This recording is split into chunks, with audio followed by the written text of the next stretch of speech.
Pantes sampai sekarang masih terasa dingin banget ya. Si Lord Enkoji itu sempat trending 5 di YouTube kemarin. Pasti para warga YouTube itu ikut kedinginan juga. Monitorku aja sampai membeku setelah menonton episode satunya kemarin. Ya, setelah 5 tahun penantian kita, akhirnya anime Classroom of the Elite season kedua itu telah tayang kemarin ya.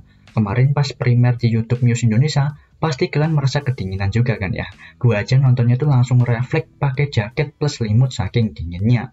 Langsung aja kali ini gua mau ngomongin tentang episode satunya. Dari grafis itu nggak berbeda jauh dengan season satunya dulu. Tapi cuma ada satu perbedaan yang mencolok di season keduanya kali ini. Yaitu si Kei makin glow up di season keduanya kali ini. Kei yang dulunya jadi NPC sekarang OTW mendampingi sang MC, asik. Untuk dari segi ceritanya juga itu nggak ada masalah ya. Masih mengikuti light novelnya dan masih melanjutkan season satunya dulu. Cuma memang ada beberapa perubahan di dalam episode satunya kali ini. Nah, gua akan coba bahas sedikit tuh tentang perubahan apa itu. Contohnya seperti scene Hirata yang mengajak Enkoji untuk pergi makan dengan Kei dan kawan-kawan. Scene Hirata yang ngajak Enkoji makan ini sudah ada di season satunya sebelumnya. Memang scene-nya tuh sama ya, tapi sedikit diubah aja di season kedua kali ini. Di season satunya dulu kita dikasih tahu kalau Hirata yang mengajak Enkoji makan bersama itu tujuannya Hirata sebenarnya adalah untuk meminta bantuan dari Enkoji. Hirata itu ingin Enkoji menjadi penghubung antara dirinya dengan Horikita agar kelas D itu menjadi kuat.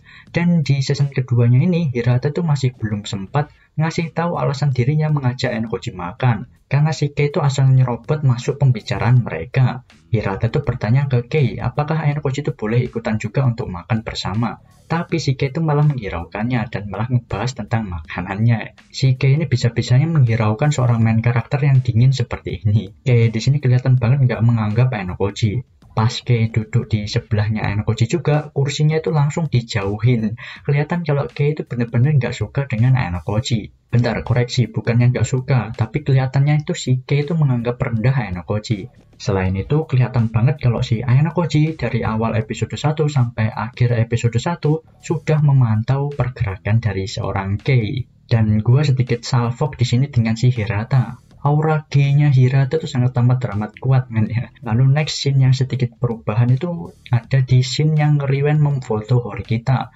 Ini juga sudah ada di season satunya dulu. Di episode 8 lebih tepatnya ya.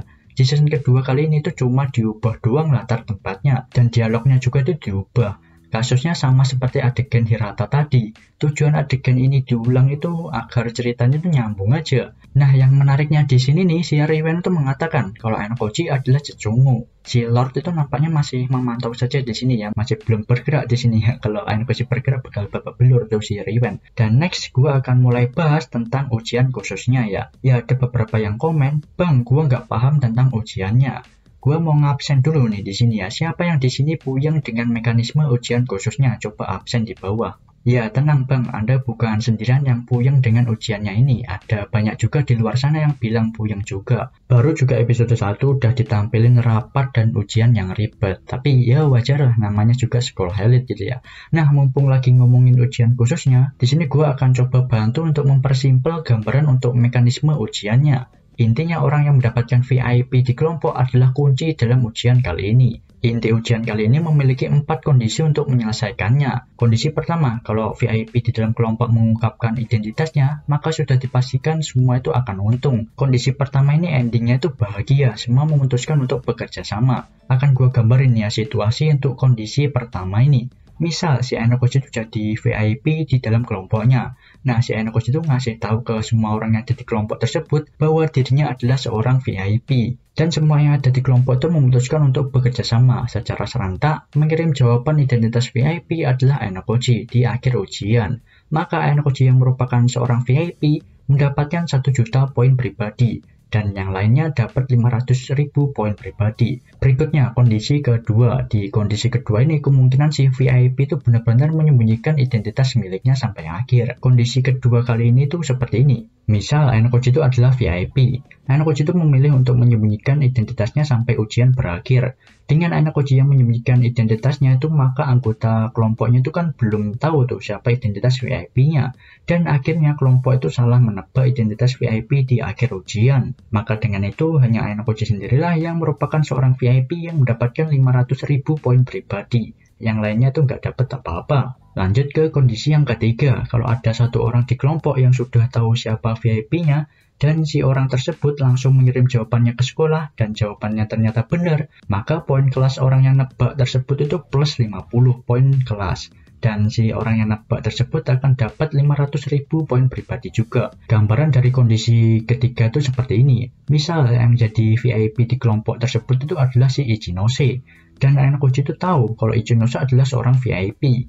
Ayanokoji di hari pertama itu langsung mengirim jawabannya ke sekolah kalau Ichinose adalah seorang VIP. Dan ternyata jawaban Ayanokoji itu benar kalau Ichinose adalah seorang VIP. Maka kelas Ayanokoji itu akan plus 50 poin kelas dan Ayanokoji itu dapat 500.000 poin pribadi. Ini yang menang satu orang doang ya, yaitu si penjawab yang menang ibaratnya.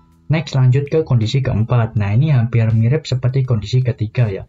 Kalau ada satu orang di kelompok yang sudah tahu siapa VIP-nya dan langsung mengirim jawabannya, tapi jawabannya itu salah, maka poin kelas si penjawab itu akan minus 50 poin kelas, dan si VIP mendapatkan 500.000 poin pribadi, serta poin kelas milik si VIP plus 50 poin kelas. Situasi dari kondisi keempat seperti ini.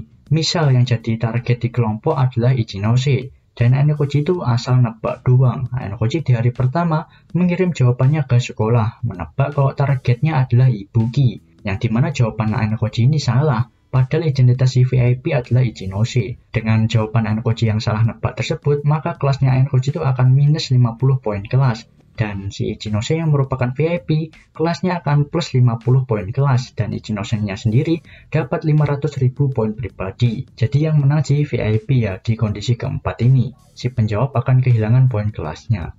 Ya itulah kira-kira gambaran setiap kondisi untuk menyelesaikan ujian kali ini.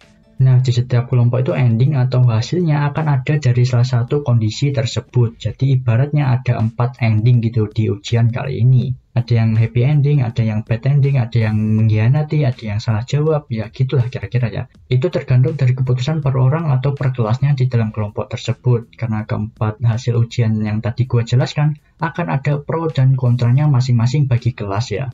Yang jadi kunci ujian kali ini pokoknya si VIP-nya. Ya, gue salut dengan studionya ya, dan cara mereka menjelaskan mekanisme ujiannya di dalam anime itu sangat bagus, gue akui. Kalau gue boleh bilang ya, penjelasan ujian di animenya ini terbilang lebih simpel dan mudah dimengerti ketimbang penjelasan yang ada di light novelnya. Tapi ya wajar kalau ada yang bingung, soalnya di anime ini ujian khususnya itu dijelasin terlalu cepat gitu ya.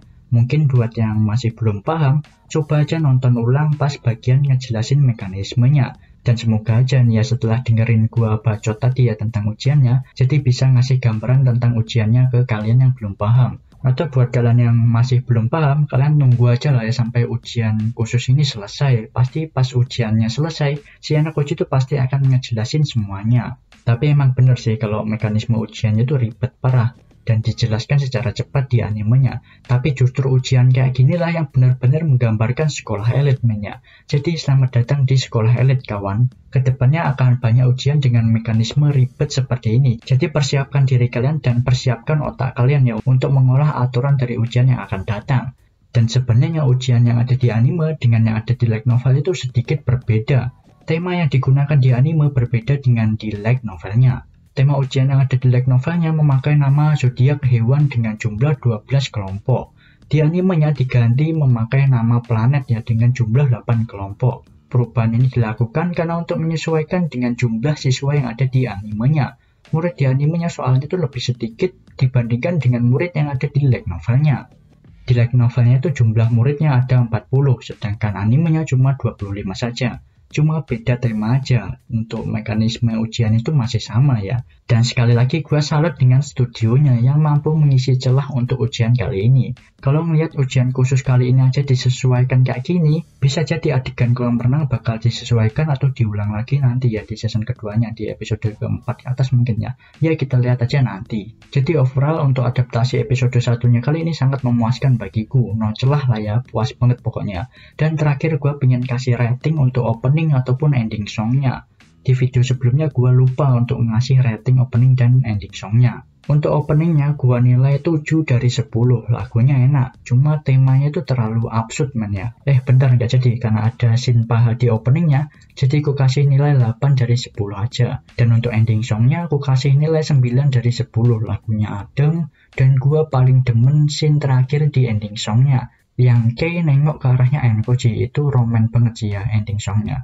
Dan kalian juga mungkin bisa kasih rating untuk opening maupun ending songnya di kolom komentar. Ya mungkin itu aja yang dapat gue bahas dari episode satunya. Silahkan kasih kesan kalian setelah menonton episode satunya, selain emot dingin yang bosen gue lihat emot dingin tuh ya. Sekian aja video kali ini, makasih buat kalian yang udah nonton sampai habis. See you next video, bye bye.